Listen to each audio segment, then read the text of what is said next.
सम्मान करना, सम्मान करना चाहिए। जो की जरूरत है मतलब क्या काम करता है वो भी वही काम करता है, और जो ठेकेदारों वाला काम करता है वो भी वही काम करता है। उसको भी वही सुविधा मिलनी चाहिए, उसको भी वही मान सम्मान सुरक्षा उसके अधिकार मिलने चाहिए, उसके अधिकार से उनकी नहीं करना चाहिए। इनको मेडिकल फैसिलिटी इनको भी मिलनी चाहिए दोस्तों।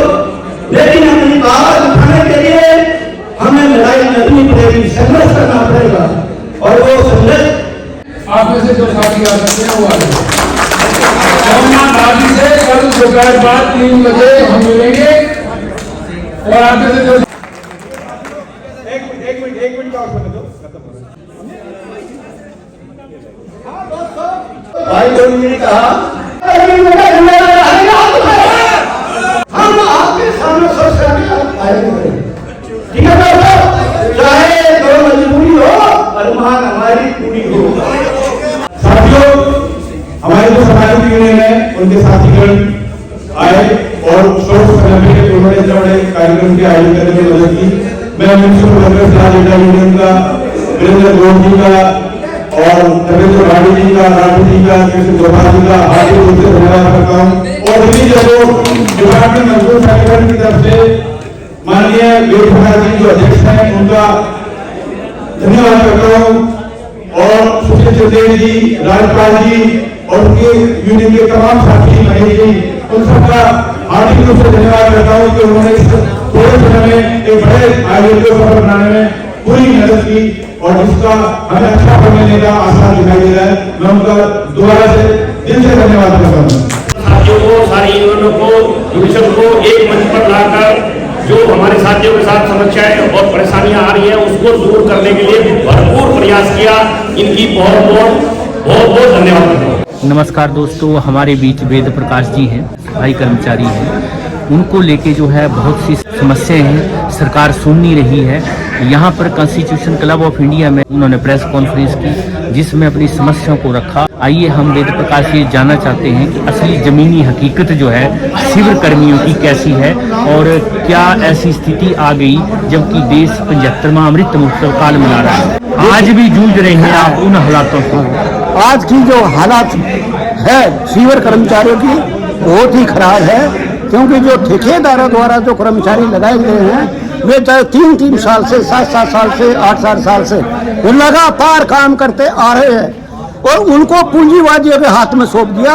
और ठेकेदार जो है उनसे जो काम सिर्फ आदमी देता है, और के नाम न काम लेता है न कुछ करता है, सिर्फ बीच में एक दलालत पैसे खाता है। और सरकारी डिपार्टमेंट जेई और एई और एक्शन तक भी मैं कहूँगा उनके साथ मिली भगत ये ठेकेदार करते हैं, और कर्मचारियों को कहीं 8,000 दे रहे हैं, कहीं 10,000 रुपए दे रहे हैं, और इनको देते आते हैं। लेकिन इनको पूरा पैसा, इनको न्यूनतम मजदूरी तक नहीं मिलती थी, लेकिन बेचारे फिर भी मजबूर बेबस होकर अपने परिवार का पालन पोषण करके लिए लगे रहे।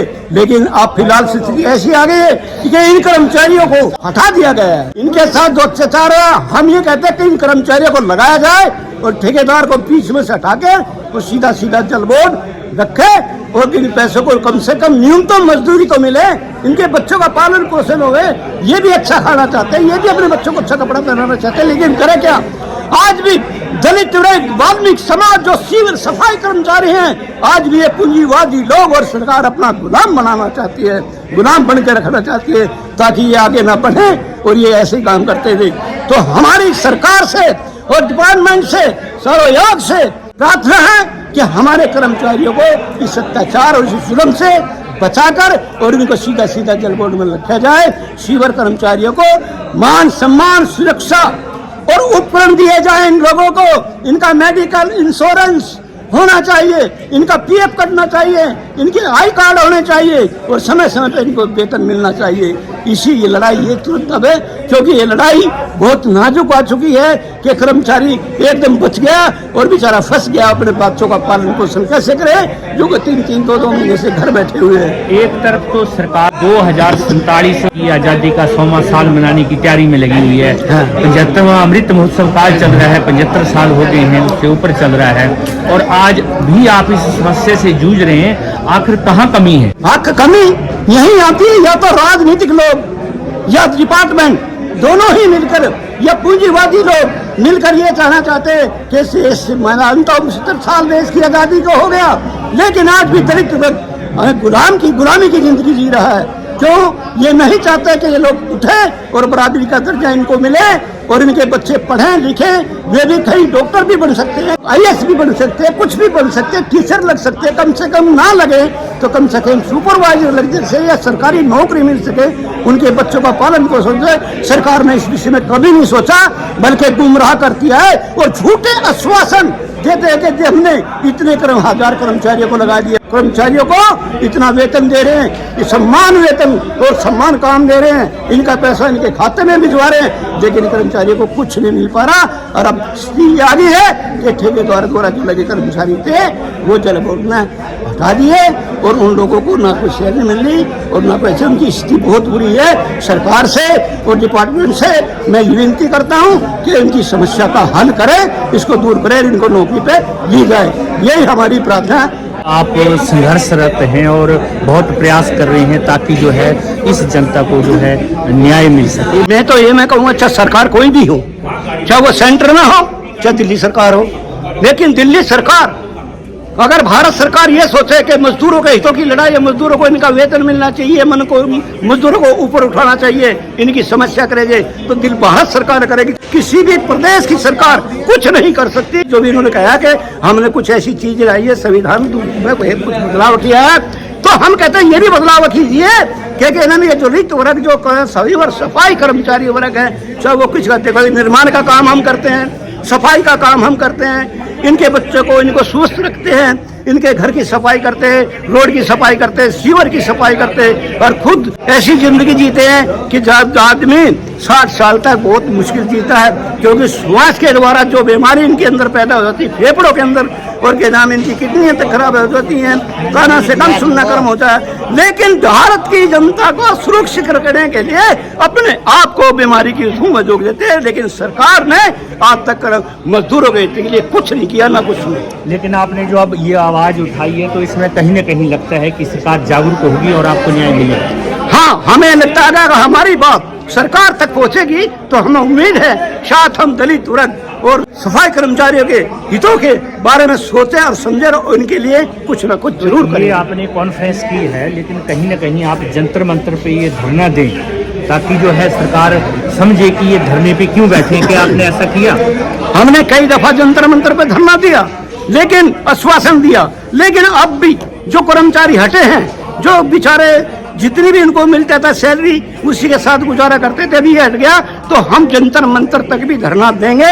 अगर ये हमारी आवाज दिल्ली सरकार या भारत सरकार ने नहीं सुनी तो धरने प्रदर्शन की हम तैयारी करेंगे, और ये तैयारी हम पूरे भारत में हर प्रदेश में सभी यूनियनों को इकट्ठा करके जगह जगह प्रदर्शन करा के और फिर जंतर मंतर पे करेंगे।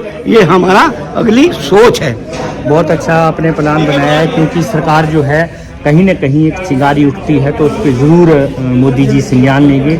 अच्छी सरकार है अभी हमारे देश की, लेकिन कहीं न कहीं कोई चूक हो रही है जिसकी वजह से आप लोगों को कॉन्फ्रेंस करनी पड़ रही है, धरने के लिए आपको प्लान बना रहा है। तो दोस्तों देखें किस तरह से जो है आज हम 75वां अमृत महोत्सव काल बना रहे हैं, 100वें आज़ादी के उत्सव की तैयारी करने की सरकार कोशिश कर रही है, लेकिन दूसरी तरफ आप देख रहे हैं कि हमारे जो निम्न कर्मचारी हैं, देश के जो निम्न स्तर वाले लोग हैं, सब दुखी हैं और सरकार को इसका संज्ञान लेना चाहिए। नमस्कार, जय हिंद, वंदे मातरम, जय भीम।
मजदूर एकता जिंदाबाद। मजदूर एकता जिंदाबाद। मांग हमारी